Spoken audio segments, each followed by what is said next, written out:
NFL offenses non-stop bombed the Lions defense deep down the field, the league's third highest average depth of target against. And yet, despite a bevy of injuries, this defense is playing great, still strong heading into the divisional round. Because of Detroit's scheme and philosophy, offenses push the ball down the field over and over. Yet the Lions gave up just 18 passing touchdowns, second fewest in the NFL, and have managed to adjust over the course of the season despite repeated injuries. What is their scheme and philosophy that makes offenses want to target deep? Well, before we dive deeper to answer that question, I want to thank this week's sponsor, SeatGeek. With the NFL playoffs in full swing, SeatGeek is the best app to use for buying tickets to your favorite team. A month or two ago, I checked out the Chiefs game in Kansas City, and it was the most electric atmosphere I have ever been to for a game. Whenever I'm going to check one out, kind of thinking about trying to hit a playoff game, I always use SeatGeek. I prefer them because their app rates the deal for each game based on the best deal for each seat. A green dot means it's a good deal, a red dot means it's a bad deal. I'll use the app months, weeks, or even hours before the game, concert, festival, anything I'm about to go to, green dot it, and I'm there. Every ticket is backed by their buyer guarantee, and what I love about them, if you use my code Rollins10, you will get 10% off your first order. That's code Rollins10. There are three main tenets of the Lions' defensive scheme. They run the second most cover one man in the league, they use the fifth most press coverage, and they've blitzed the second most. Cover one man means there is one high safety in the middle of the field with man coverage across the board. With 4 rushing, that's 10 defenders, and then you have an extra defender that you can play many different variations of cover one with. You can play cover one rat, where he's the middle zone defender to help underneath. You can double a specific receiver, like a Justin Jefferson or DJ Moore, or you can blitz this guy, which the Lions did 35% of the time this year. Philosophically, this defense is aggressive. They believe their players are better than your players, so they can use a ton of press coverage, cover one man in the blitz, because we can win one-on-one, and if we need to, send extra heat at the quarterback with that fifth pass rusher.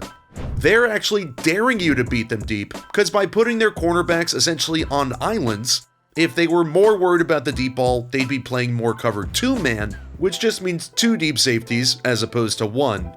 Well, in cover 1 man, you don't have deep help outside, so quarterbacks see that matchup, and especially when they see press coverage, a lot of offenses have a built-in pre-snap adjustment to run a fade, because if the receiver gains just a little separation, they're gonna win over the top.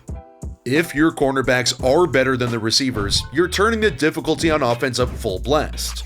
If you can beat us with a deep fade in a tiny window 30 yards down the field, as a defense, we want to see how many times you can do that over and over. The Lions built this scheme and philosophy in part due to their great pass rush. But in Week 6, Aiden Hutchinson, who was on his way to winning Defensive Player of the Year, suffered an end-of-the-season injury, so Aaron Glenn and his staff had to tweak their approach. While there were a couple blow-up games where the Bills got him for 48 points, the Packers 31, the 49ers 30, all three were throwing down the field at an above-average clip. The Lions' pass rush was not getting home because Hutchinson was injured, so they had to make some big changes. Those changes all culminated in the Week 18 winner takes the 1 seed 31-9 beatdown against the Vikings, where Aaron Glenn blitzed Sam Darnold 56% of the time.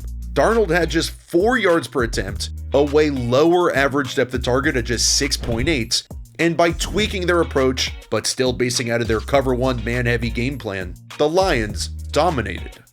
A key part of that was showing cover 1, but then mixing up and disguising their coverages into different looks.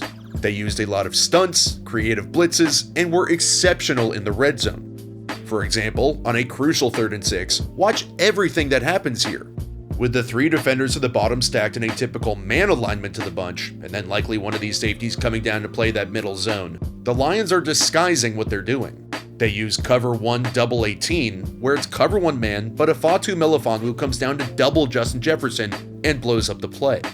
This is much riskier since they now don't have any deep safety, so you're leaving your guys butt naked one-on-one on each receiver, except, of course, Jefferson, so the Lions know they need to create some pressure. A stunt is when 2 defenders switch roles in the pass rush. There is a defender that goes first called the penetrator. He crosses the face of the offensive lineman to grab his attention. Then there's a defender who's the looper, whose job is to loop around the action and hopefully have a free lane. This type of stunt is called a pirate stunt, with 3 defensive linemen crossing face so Jack Campbell can loop around free. Without Hutchinson flying off the edge, the Lions had to create their own pressure with scheme so that Darnold couldn't bomb the ball deep on him without any middle of the field safety help at all. These stunts help him even when they don't blitz a 5th pass rusher because they create more movement along the offensive line, and unless they are in sync and have great communication, you can create easy pressure.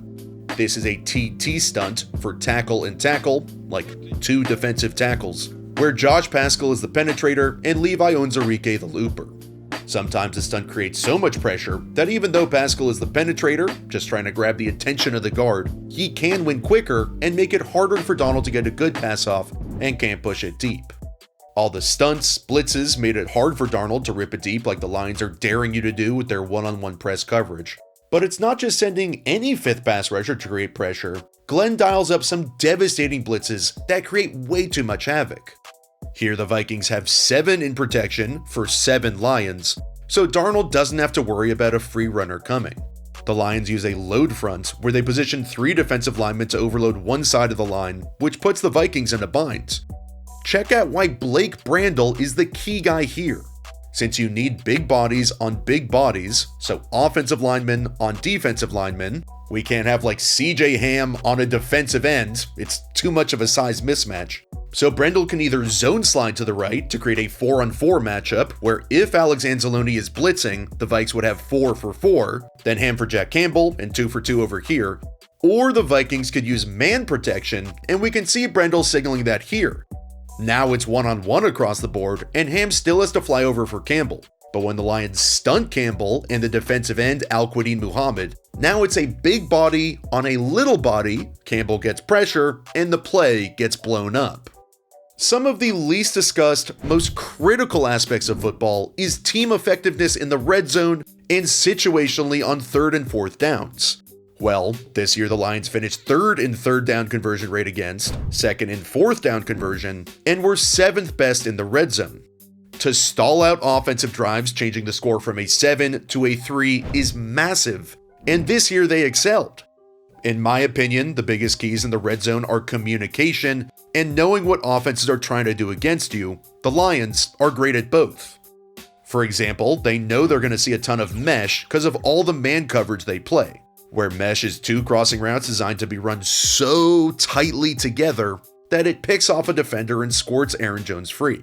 But instead of Alex Anzalone running through all this clutter to cover Jones, Trevor Nowowski drops off the line and carries him using a tailpipe technique, where instead of running parallel to him, he's right behind him so he can't get picked off, and Darnold has nobody open. Then there was this play, which is a really well-designed offensive concept, but the Lions' communication is too good. We're going to flash it back to the Packers in the 2020 playoffs, where Jalen Ramsey has to run all the way across the field to cover Davante Adams' man coverage. It's just way too hard. So for our play, the Lions use a rock and roll call to have the safety come down to cut off Justin Jefferson, but the Vikings know this is coming, so they squirt Aaron Jones out the other way. Instead of it being hard to get through the clutter to the right to defend Jettas, it's hard for Jack Campbell getting through the clutter to the left. But Amik Robertson, who should have switched to safety, knows what's happening, and he makes a gigantic play. The 2024 Lions were targeted down the field the 3rd most of anybody in the NFL. Yet, that was all by design, and now they've figured out how to mitigate even that. By playing cover 1 man, press coverage, and blitzing, offenses have had minimal success attacking downfield. Then, in one of the biggest games ever in Detroit, they mixed up their looks a bit, and Sam Darnold looked completely flummoxed and couldn't throw down the field at all. The plan will be put to the test in the divisional round against Jaden Daniels, where a running quarterback poses a whole nother threat against a man coverage heavy team. But if there's anybody who's going to adjust and destroy them, it's the Detroit Lions and this defense.